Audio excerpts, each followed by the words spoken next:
दोस्तों, ओम प्रकाश वाल्मीकि की मशहूर कविता ठाकुर का कुआं पेश है। सुनिए।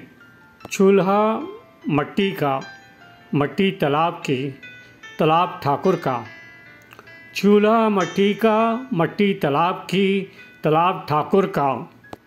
भूख रोटी की, रोटी बाजरे की, बाजरा खेत का, खेत ठाकुर का।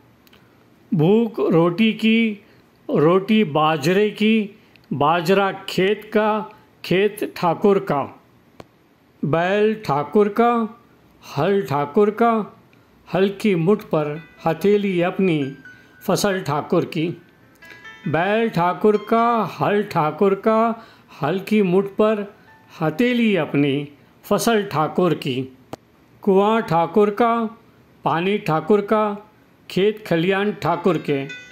कुआं ठाकुर का, पानी ठाकुर का, खेत खलियान ठाकुर के। गली मोहल्ले ठाकुर के, फिर अपना क्या। गली मोहल्ले ठाकुर के, फिर अपना क्या। गांव शहर देश, गांव शहर देश, फिर अपना क्या।